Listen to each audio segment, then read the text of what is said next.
Hello, everyone, and welcome to Love Alchemy, the place for divine love transformation. I am your host, Tamara Hansen, and today I have a very special guest, Shawna Coleman. Shawna is a holistic health practitioner, and I'm so excited that you are here. Please tell us a little bit about yourself. Yes, hello. Thank you, Tamara, for having me. I'm so pleased to be here. This will actually be my first podcast. I've never done a podcast before. I am an energy therapy practitioner. Energy therapy is something that I got into because for me, as a person, I'm very sensitive to energies. And so I really wanted to learn more about this. Yeah. Oh, well, that's awesome. And so let's talk a little bit about the energy therapy under the modality of healing touch therapy. What is that? What does that look like? Yes, very good. So energy therapy under the modality of healing touch. Healing touch actually was created in the U.S. by a holistic nurse in the late 80s, early 90s. Janet Mentingen, and she founded the Healing Touch program, and it was originally only available to nurses and doctors. She started noticing things in the hospital when she would be giving care to her patients, and that's kind of when that started. Okay, so again, what year did you say that it started in? She started her program it was around the late 80s to early 90s. Okay, so basically she saw a need for it, or she saw that something else needed to be added to whatever health care she was providing, I guess. Yes, along with the Western medicine, the standard practices of nursing in the hospitals, that sort of thing. How interesting that she recognized that, having that medical background and then just kind of seeing a need for something like that. That is amazing, really. It really is quite something. Yeah, how amazing. So, okay, so who, with healing touch therapy, who do you work on? Like, who needs this? Anyone and everything that is feeling like they are feeling a little off and just need an energetic balance, then that would be a basic need. To the other end of the spectrum of health concerns, like somebody needing surgery and pre and post surgery care. With one example is wound healing and wound care, and again, Janet, that was one of the things that she was able to provide with her patients in the hospital. What she found was her patients recovered quicker, with as well as having pre and post surgery care with the energy. They healed faster, their wounds sealed, and the recovery time and the time spent for the patients in the hospital was shorter. Oh, interesting. Wow. Okay, yeah. So not only those people are having some emotional or mental or whatever, those types of issues, but also physical issues as well, whatever it is, the injuries, disease, whatever it is that they're trying to heal from, right? That is quite right. And under the healing touch modality, how we help any clients or patients that are needing energy healing, they can choose what they want to work on, whether it's physical health issues, emotional health issues, mental health issues, or spiritual health issues. Okay, yeah. So, they're in the hospital, they've had life-changing surgery, for example, but it didn't go well. And so they're on the end of their life path. And they might even be in a spiritual crisis because they are not quite ready to pass over. So Healing Touch can help support them with that. There's actually a technique for that for people so that they can they can leave this world in a more peaceful state. Interesting. Yeah. So I guess, when somebody is going through that transitioning stage, passing away, I imagine that we don't know until we get there, but that it would be very scary and uncertain for them to be able to step in and assist them with that. That's right. That's right. They can... The wonderful thing too with healing touches, as well as giving support to the patient, which is what nurses would refer to people they're working on, or someone like myself who's a practitioner. I don't have a medical license. I'm board certified for healing touch, so I call them as a client. Clients who are at the end of their life and need that extra support, but as well as their loved ones, family members, friends, if they're also struggling with the pending loss of their dearly loved one, I'm able to provide that, and I have provided that to clients to help them, kind of get over the grieving process of their loved one. Yeah. And that goes for pets as well. Wow. People who have grieving for pets. Yeah, absolutely. Yeah. So, that would definitely help assist, and because it can be so confusing on this earthly plane to really understand and sort through those emotions and what we're experiencing and death and loss. That's it. Yeah. One of the beautiful things for all of us as people is, what makes us so complex is our range of emotions and our capability to love, to find joy in this world, and and our connectiveness to everyone else. So oftentimes if someone's suffering and their loved ones know that, then often too there is support for them as well. It's quite a community of healing as well. It is an opportunity that can be had with energy therapy. Oh, lovely. Yeah, because we can go through so many emotions, and it can be very hard to deal with, no matter what is happening in our lives. These emotions, just to process those, and not really given the tools to process them. But if we have assistance, then that's it. That's it. And for example, because everyone that may be listening on this may be wondering, well, how can I support? I don't have the training. I don't have the skills. Yeah. I know that my loved one is grieving, and that my loved one is passing away. How do I support them with that transition? Well, quite simply, I, as the practitioner, am holding the space for that client with the healing, and then for the loved ones and the friends, they can just be in the room and then hold the space as well. Yeah. Whether they're standing, they're sitting, just gathering around. It can be quite a peaceful transition that will take place. Oh, beautiful. Yeah, and we definitely need that. We definitely need that in this world. I'm so glad that we're kind of coming around to that understanding of how to help others in their, as they transition, whatever, grieving, whatever it is. So I'm glad that we're kind of becoming more aware. That's it. Of these things that are out there for us. That's amazing. So tell us then, what happens during one of your sessions, your healing touch sessions? Yes, very good. So at the beginning of this session, I do what's called a brief health intake.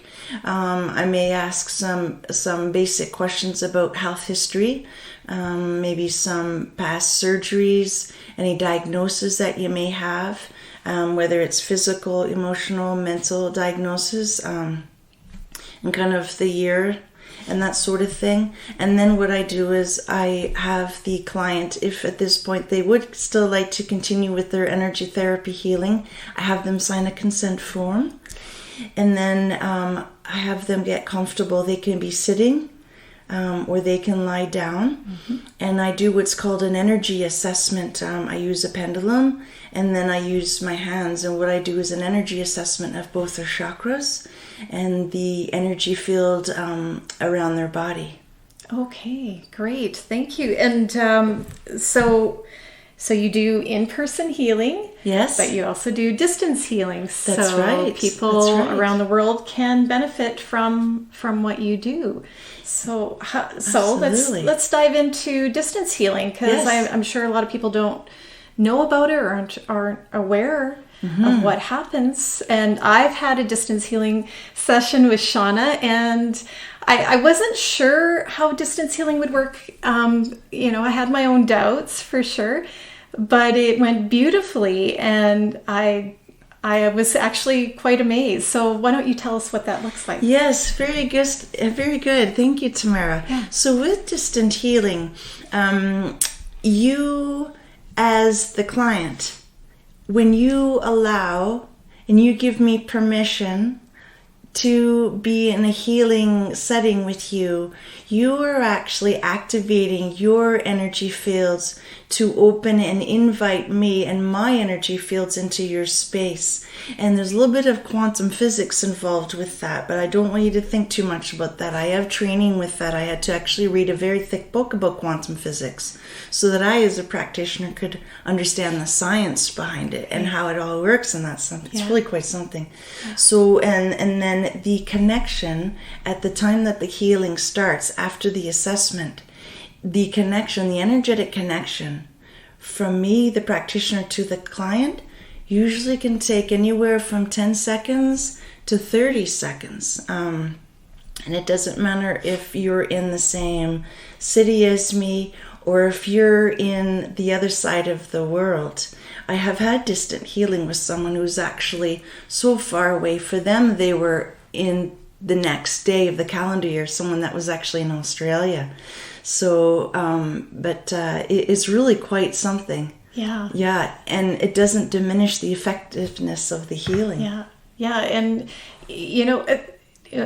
talking about energy and intention, right? And I think that's what we're all kind of starting to really understand, is that we are all energy. If that intention is put out there, it can literally move mountains, I guess, right? For lack of a better phrase, but yeah, if your intention is out there, and that's right, the other person is open and allowing. That's right. Yeah. That's right, and it's all about permissions. Yes, that is what's so important. For me, the practitioner, is to have consent from you, and as I did mention, the consent form. But as well, you, the client, have the ability at any time to change your mind. Yeah. So if at the day of your appointment and you're on the screen and you see me, whether it's your phone or your computer, and you're feeling a little nervous, or you're not sure, you have more questions, you're not ready for your healing yet, that's okay. Ask those questions.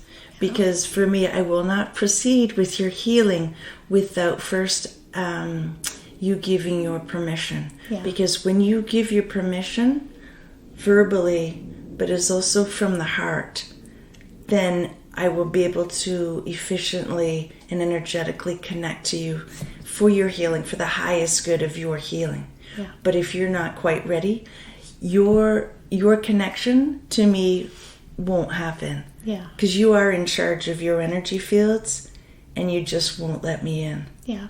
Yeah, absolutely. Yeah, it's really quite something. That's really important point, is if you are with anybody, if you're with doing energy therapy, healing practitioner, that you want to make sure that you're comfortable with them. If it's not feeling right, then you should be comfortable enough to say, no, this isn't working for me. So That's right. Make sure that when you are getting energy healing, that you are comfortable with that person and what's happening, and you don't feel pressured. That's it. Yeah. Yeah. It's as practitioners of healing touch, the healing touch modality, we actually have a code of ethics that we have to follow. And one of the code of ethics is creating a healing space and making sure that we have the permissions of the client to receive their healing. Yeah, absolutely. Okay, awesome. So So I guess now we need to know what, I'm sure our listeners are wondering. Yes. What can I expect as the patient or the person coming for the session? What do I feel? What is happening? Yes, absolutely. Absolutely. So one of the most common things that will happen is people will feel a sense of relaxation. When they're sitting comfortably in their chair and perhaps they're lying down. What the energy does, it promotes a feeling of well-being, and it promotes calmness, and it's actually quite soothing to receive. And especially so for people who may be coming to have healing touch when they're experiencing anxiety or stress. Could be work stress, just life stress, that sort of thing. So it can be very soothing. Yeah. And as well, for anyone that might be sensitive to feelings of energy, they may feel a sense of extra tingling or heat or coolness, say for example in their hip. Okay. If they've come to me because they have a hip injury, they're an athlete and they've injured their hip. So when I'm working on their hip, they may have a heightened sense of tingling or warmness, that sort of thing. Yeah. Okay. And so now what about, can somebody experience anything before, we talked about during, but before and after a session? Because I'm sure that you tap in or maybe get an understanding of the person before you start working on them. So if you were to do that for me, is there something that I could sense beforehand? And I know we work distance and all that stuff, but before and after a session, how long do the effects last? What is to be expected during that time? Yes, absolutely. So at the beginning, oftentimes when I'm doing the energetic assessment with my hands kind of in your energy field, I haven't technically energetically connected to you yet, but people will get a sense of kind of tingling, when my hands, for example, when I'm doing the energetic assessment, and we'll talk about that in more depth a little later on, but some of my clients have said, "Ooh, I can feel tingling, mm-hmm. or a tickling in the back of my neck. What's going on?" I says, "Oh yes, actually, I'm kind of in your head area and just kind of assessing the energy field and that sort of thing." So during, what can be kind of expected would be, oftentimes people may fall asleep, right, or they may yawn. Yeah. Oftentimes people will yawn, mm-hmm. and that's a releasing. Yeah. Or I'll watch for people who might be turning a little pink. Yeah. Maybe some emotions are coming forward, so then I'll gently prompt them, with the exhale, releasing, and with the inhale, bringing in fresh new energy, because in the middle and during the healing, people may have a sense of the energy flowing through. And so I'll gently prompt them and how they can release that sort of thing. And whether it's a pain increase, and that is normal, that may increase for 10 to 20 seconds and then it will subside. Okay. Same with emotional, or any physical discomfort, or any spiritual uncertainty and that sort of thing. And then at the end of this session, I do a technique where it's kind of a soothing, where I smooth the energy field down. At that point, clients may often be in a very sleepy, almost meditative state. So while they're resting, I'll do the energetic post-assessment. How soon people will feel the effects of the healing after their healing. Sometimes it's immediate. Yeah. At the end of your session, we'll do kind of a brief, what's called client feedback. Okay. And you just express in whatever way you like. Maybe it's a word or two. Maybe you want to talk for 10 minutes about your experience. It's just whatever you felt. and often some people will say, "Oh, I feel great. What did I come here for?" Yeah. Oftentimes they'll forget. That's why I take notes as well. We do the initial intake, and I take notes because it's quite often that people will forget that they came because of pain in their hip. Energy goes where it needs to go, and in healing as well, in a session, other things may come up that you didn't intentionally plan to work on, but they also worked on, and that may be something that you recalled, an injury to, say, your left elbow when you came about your right hip, or falling asleep in the classroom, or too hyperactive in the classroom and you couldn't focus, where now you just feel more sharp-minded, less mind fog. Yes. The effects may take, like I said, immediate, or it could take 20 minutes, up to even 3 days after your healing. Okay. Yeah, the energy will still be settling, moving, releasing, shifting. Working through your body. So, could a person feel, some tired as their body is continue to heal, and they should rest, or make sure that they're being easy about things, take care of themselves a little bit more. That's right. During that time. So depending on what they worked on that day, will depend on their level of how they're feeling. Yeah. For example, if they came to me for a pretty basic thing, like to decrease their feelings of anxiety while speaking in board meetings, that's pretty... It might be some pretty basic stuff. So, but if they came to me for deep healing post-surgery because they had some pretty serious heart transplant or like organ transplant surgery, as well as wound sealing, they may anticipate a little bit of tiredness while their body is healing for a day or two. Yeah. That can be expected. Okay, yes. For sure.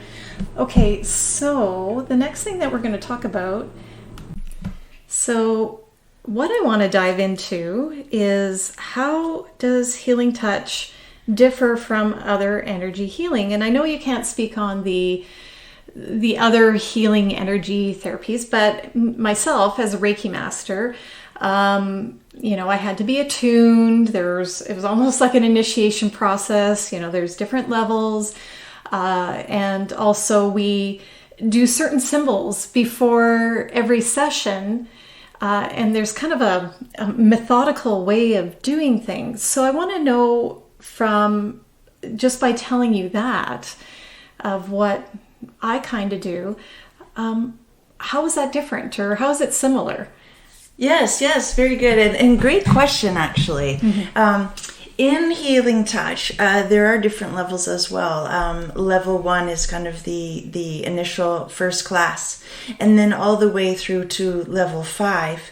And then after level 5, you have to do what's called a certification package, where there's quite an extensive homework that you have to do, and then after that you have to write an exam, and if you pass exam, then you become board certified.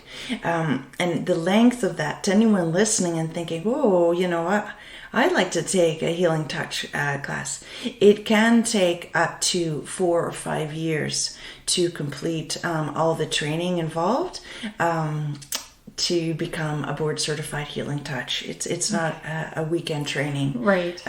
For example, for that. Now, we are trained and what is similar is we do prior to healing, we attune to what I would say source, universal source. So I attune to the energy, and I attune to earth energy. And as well, for me, I attune to heaven energy. So healing touch is a non-religion based healing. So those are my words, but I don't use those words when communicating to the client. I make sure that I don't refer to my own religion. Yeah, perfect. Okay, great. So now with what you do, are you channeling? Do you have guides that you're channeling with? Do you bring in extra help? This is where I'd like to kind of get into the scientific side of healing touch, in that the universal energy around all of us is limitless. And in healing touch, what we do is quite simply with our palms, and they teach us to connect and allow the universal energy to come through our palms, in the center of our palms. In the very beginning, when we with intention, we think about that. And for some of us, we're sensitive to energies, we can kind of feel our hands start to tingle. Those are kind of the beginning stages. So it's quite simply, and I bring in that universal energy, and with breathing, and as I'm tapping into that energetic vibration, I'm raising my own energy in preparation before I heal, because I want to be in peak energetic vibrational state before I heal. Yeah, absolutely. Right. You kind of want to be this clear conduit. Yes, that's correct. When you're working on a client. That's right. Because you want to give them the best of the healing, and so that they can just have that experience and feel better. In quite layman terms, oftentimes they'll say, think of me as a copper wire. I'm just the conduit of the energy as it flows through me to you. Absolutely. Okay, awesome. So what I do want to get into is chakras. Yes. And how you utilize that in a healing touch session. And so now maybe you want to, I don't know if a lot of people know about chakras, but maybe we'll discuss a little bit about that first. So basically with healing touch, we refer to 7 chakras, and the chakras are numbered from 1 to 7, and the base chakra being root 1, and then 2 sacral, 3 solar plexus, 4 heart, 5 throat, 6 brow, and then 7 crown. Okay, great. Okay, so how do you include that in one of your sessions? Yes. So depending on what the client has come to me for healing for example, let's refer to the solar plex chakra, which is kind of in the mid to upper range. It's kind of the spot in between the rib cages per se. And the reason that I would bring my attention to that chakra, because that chakra is connected for the energy center for your organs. Okay. If someone was needing a healing, for example, if they had some concerns about any of their organs, the stomach, liver, gallbladder, spleen, for example, but as well, it is healing on the mental aspect, so mental life, leaner thinking. So anyone that's needing help with kind of mental clarity, anyone that might have kind of repeating thoughts or they need to quiet their mind, I would bring focus to that chakra in support of that. Yes. Yeah, and that's the thing about chakras. For those that aren't familiar with chakras or might think that it's a little too woo-woo, but actually what we're talking about is energy, and chakras have been around it's a very ancient way of thinking, I guess, for lack of a better word, but it's ancient. It's they believe that we have these energy systems in our body that can affect us on mental, spiritual, emotional, physical levels, and are related to, let's say, like you said, the sacral chakra. That's the organs, certain organs, reproductive organs, that it can relate to. That's right. And if we are clearing up those energy centers, then things function a whole lot better. But we also have to realize that these chakra systems, if one is out, it can affect others. Just like if That's you right. have, maybe a sore foot and you're limping, well, that's going to affect your other foot or your hip or what have you, because it's all connected. Right? Absolutely. Yeah. That's right. Yeah. And it's part of the key thing of when I do the energy assessment at the beginning, what I'm looking for is your energy centers, otherwise known as your chakras. And if they are open, or if perhaps they're not open, or which ones are open and which ones aren't. Because that will tell me a lot about what's going on with, for example, if you came to me with concerns about stomach issues. Those stomach issues could be directly related to the solar plexus, kind of in the stomach issue, or it could be related to, stress. Yes. So it could be affecting either the crown or the brow or even the throat chakra. So if those aren't open, that could be affecting what's going on in the stomach and giving the stomach issues, giving stress. Right. So when they're all open, they're open and they're balanced, then everything will flow. Yeah. As I'm talking, I'm trying to speak in layman terms as opposed to the practitioner textbook language. So as you're listening and you hear me kind of hesitate in my speech, that's what's going on there. Yes. Yeah, absolutely. So, okay. So I guess that kind of covers the why we work on chakras, because like we said, it's energy and we need to balance out those energies because you just function better on an energetic level, on a physical level. It's so important for healing that we can That's right. can get those things in working order, right? That's right. That's right. So, okay. Now, how are you able to guide us through something verbally? I know nobody can see us, but verbally, can you guide us through something that, if somebody needed some help at home, they can do it on their own, something that, whatever that, a common issue that people have, is there something that they can use to help themselves at home? Yes, absolutely. One of the more common issues lately, of course, especially with coming out of the pandemic, we've been in isolation, so a lot of emotional stress and mental stress. So what I do is I can help people that they can do this self-care for themselves at home, and they activate the energy in their palms. You can just gently rub them together. And then you can put one hand on your solar plexus. Like I said, that's just the middle of your upper stomach. And then the other hand just slightly below your belly button. And that is the sacral. And these two chakras are for the mental aspects of life and the emotional aspects of life. If you're wanting to kind of soothe and calm any racing thoughts, or any worries, emotional worries. So you can hold those two hands in place for 1 to 3 minutes and just do some gentle breathing.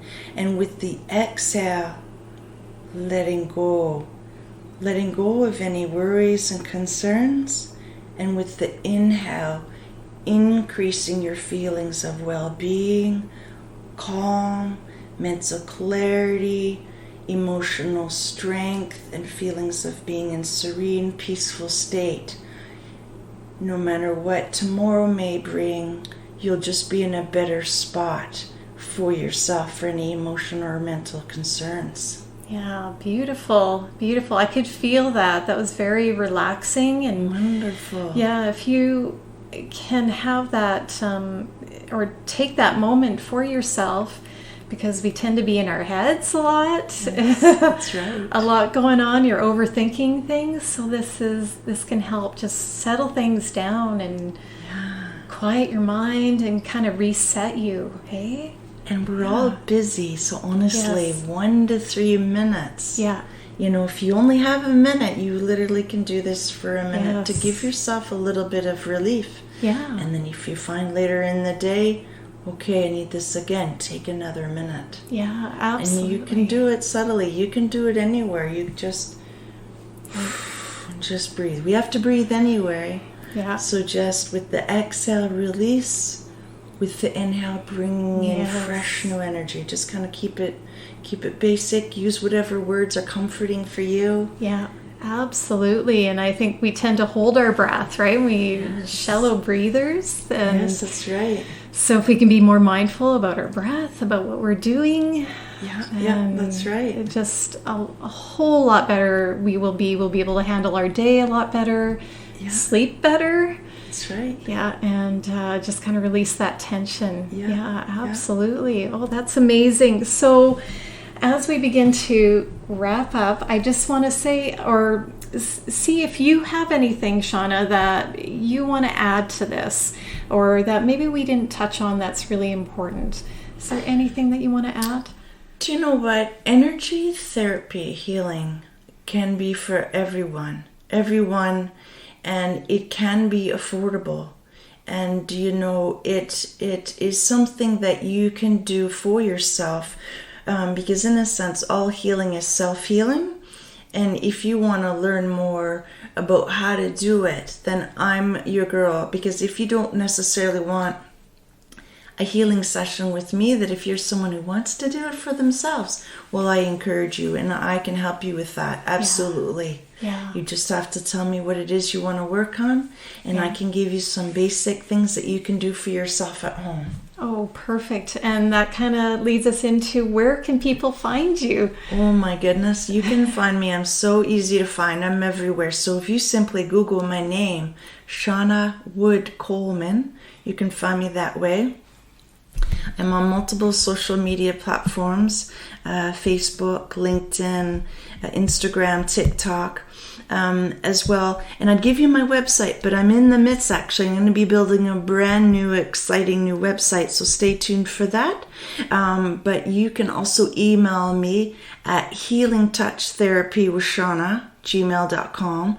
How to spell that? HT Therapy with Shawna @gmail.com. To find how to spell my name, if you just Google Shawna Wood Coleman, you'll find it right away. And also, I'll be including in the details of this podcast Shawna's links, her name, so you know how to spell it, everything that we need to know about Shawna and where to find her. And I know just from my own experience and just being with Shawna, talking to her, how knowledgeable she is. She is amazing. She's so gentle and so caring. Thank you. Just, she's here on this planet in this time right now to help the world to just go for the light, to reach the light. Thank you. Thank Do you know, in closing, I just wanted to add, it's a small thing, but I offer receipts too. So if you are coming to see me for healing, I will give you a receipt, whether you put it towards your healthcare provider or taxes or what have you. Awesome. So perfect. Yes. So, well, thank you so much for joining us today. What an enlightening experience. Thank you so much. It's been an honor. I appreciate your time. Namaste to you, Tamara. Namaste. Okay, thanks everyone for listening. Yes, thank you. Bye-bye. Bye-bye.